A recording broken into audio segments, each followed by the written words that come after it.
Hi bazala bamzitho, welcome to Umgosi noMagatsheni. I am uMagatsheni. Umgosi wethu wanamhlanje bazala bamzitho, it's about uDJ Zinhle. Guys, you know this year I really thought unyaka kabest. Guys, this year was coming very good for DJ Zinhle.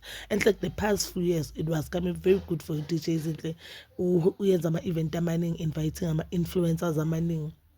She worked with a lot of brands. Omoda is one of them.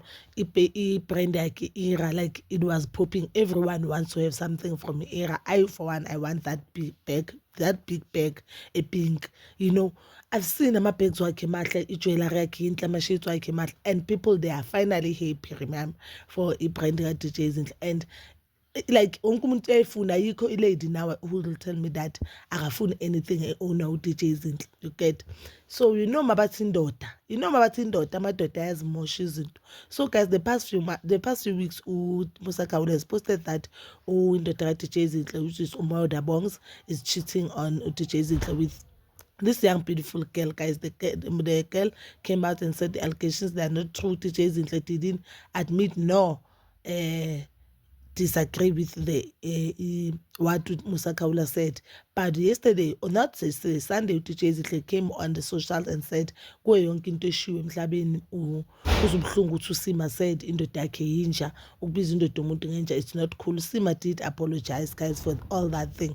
Kanti akazi. And abanye abantu, they were saying on comment section, never defend a man. Do not defend a man, guys. Okay, abantu they are saying cheating is normal. For me, it's not normal. Other people are saying cheating is normal. Amadoda ayachitha, uDJ Zinhle has the right to forgive indoda yakhe. For me, cheating is not normal, but uDJ Zinhle is old enough to know what's good for her.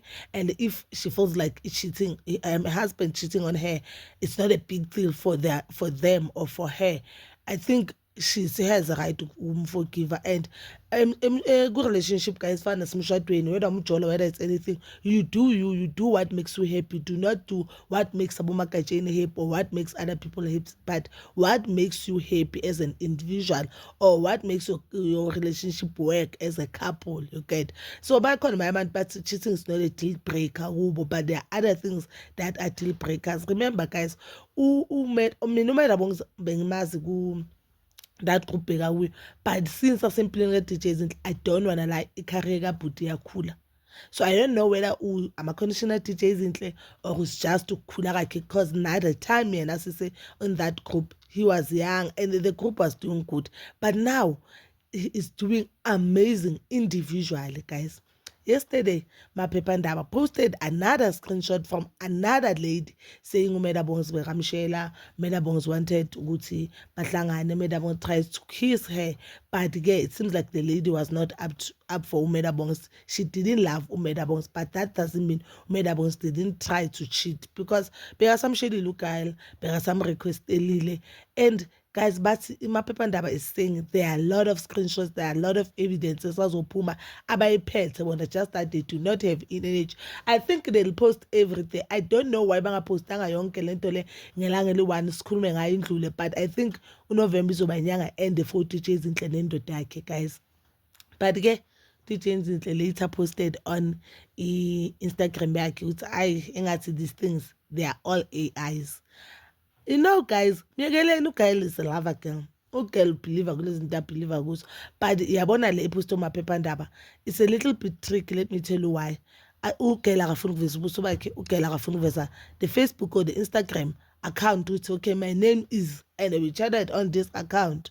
You understand? So yena vele maybe DJ Zinhle angafeel ngathi AI, but do I see them breaking up? No. Do I see DJ Zinhle leaving uMaida? No. I think uDJ Zinhle abantu abathi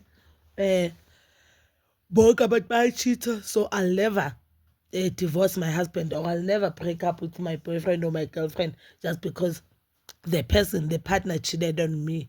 And that is good for them, guys. If you feel like that and you believe in that thing, that is good for you. Angeke size sithi thina ngoba sisaba ukucheatha sithi hey abantu bayagula, abantu yena, then we impose izinto zethu kubo. No, that is good for you, my love. Maybe wena yazi into ezokukhipha emuntwini, but i-cheating amanzi amancane you get. But bazalwane, so please do comment down below your thoughts, and please don't forget to like, subscribe, share, and hit that notification button. Ngithanda ukuya nokubuya.